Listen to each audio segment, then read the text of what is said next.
C'est jeudi et c'est l'heure de parler de l'ardoise, de l'échappée grill et bar sportif. Maude H est là. Salut Maude. Bon jeudi. Bon jeudi toi aussi. Qu'est-ce qu'on mange de bon cette semaine là à l'ardoise? Vraiment des bonnes choses. Moi, c'est absolument dans mes cordes. Ben, ça paraît. Ah oui? Oui, ça paraît dans ton visage. Alors, de quoi s'agit-il d'abord comme entrée? Ben en fait, pour commencer l'entrée, on a décidé d'écouter notre clientèle parce que plus tôt cette semaine, on posait la question sur les réseaux sociaux si vous aimiez ça, les huîtres. Alors, devine qu'est-ce qui est au menu à l'entrée? On a dit qu'on aimait ça. Absolument. On est dans le mois qui se termine en breu. Donc, les mois qui se terminent en breu, c'est les meilleurs mois pour déguster les huîtres. Alors, en novembre, on est exactement au bon moment. Huîtres du moment. On a l'option d'en prendre 3, 6, 12... ou plusieurs plats de 12, si vous voulez. Ça dépend de notre appétit. Absolument. On va avoir 2 variétés. Par contre, on va commencer à offrir le trésor du large des îles de la Madeleine, qui sont reconnus pour leur côté charnu, douce et salé. Et ensuite de ça, on va avoir la 2e variété, qui est Beau Soleil du Nouveau-Brunswick. Donc, elles sont reconnues, celles-ci, pour leur fermeté. Elles sont juteuses et également délicates. Et là, on accompagne habituellement les huîtres très classiques crues avec un choix de mignonnettes. On en a 2. On commence avec la classique qu'on connaît bien si on est des amateurs de huîtres. Ça va être composé d'échalotes françaises, vinaigre de vin rouge, sucre et poivre. Et là, on en propose une 2e qu'on a décidé de créer qui est concombre, gin et poivre rose. Donc, ça c'est sûr que c'est très intéressant. Ben oui. Évidemment, on accompagne ça avec tabasco. Tabasco vert ou rouge, tout dépendamment du côté le plus épicé qu'on recherche dans le j'allais dire poivron, mais c'est surtout un piment de jalapeno, là. on est loin du poivron, c'est ça. Et avec le citron frais également, là, qu'on ne peut pas passer à côté. Ben, ça, c'est super intéressant. Puis moi, je me risque en disant qu'avec ça, on va conseiller un petit vin blanc.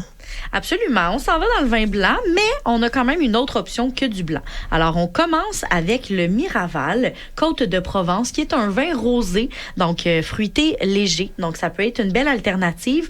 On a également le Dogajolo Carpinetto, qui est un fruité vif vin blanc. Et un 3e choix, qui est aussi un vin blanc, un Chardonnay, le Joseph Drouin-Chablis, qui est également fruité vif. Maud, après ces huîtres en entrée, qu'est-ce qu'on a comme plat principal? Encore une fois, dans mes cordes, on s'en va dans les pâtes. Donc, moi, je suis une fervente de pâtes. On propose un plat de linguini à la fungi. Alors, ça se trouve à être une sauce aux champignons, finalement. Et notre sauce, dans notre cas, elle est composée de crème avec vin blanc, mascarpone à la truffe, citron et ail confit.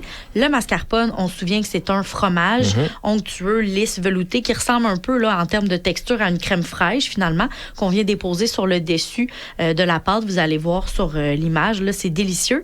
Et évidemment, dans la sauce, tantôt on a parlé de sauce aux champignons, alors on a notre trilogie de champignons. On commence avec le premier champignon de Paris blanc, là, qu'on connaît super bien. Ensuite de ça, on a le crémini, qui est très, très similaire au champignon de Paris, mais qui est plus foncé. C'est souvent les champignons là, qu'on retrouve plus bruns, je vous dirais, avec un goût un peu plus terreux. Et également la pleurote, qui est un peu plus boisée, veloutée au goût. Ensuite de ça, on a pancetta au poivre, tartufata, qui se trouve à être une tartinade à la truffe, avec parmesan padano et persil frisé. Et qu'est-ce qu'on boit avec ça? Là, on a plusieurs options. Ouais, hein? On a nos 2 Mazzaro. On commence avec un Mazzaro rouge. Pourquoi? Parce qu'il est de cépage Sangiovese. Alors, c'est un aromatique qui est souple, puis il y a vraiment une affinité particulière avec les champignons ou n'importe quel autre arôme rustique là, qui viennent du jardin. Les Sangiovese, c'est vraiment un bel accord main-vin pour ça. Alors, étant donné qu'on a une belle quantité de champignons dans notre plat, c'est une bonne idée. Sinon, on a le Mazzaro Pinot Grigio, donc notre Mazzaro blanc, qui s'accorde très bien avec toutes sortes de fromages.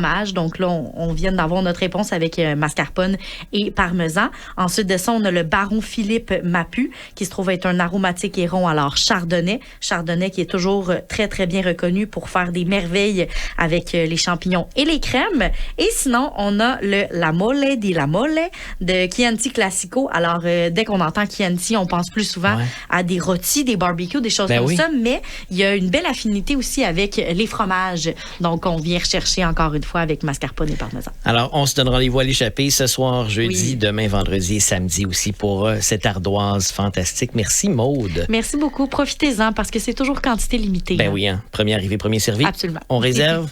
Ok, oui. Faites ça tout de suite. Salut, Maude, à la semaine prochaine. Merci. Bon appétit.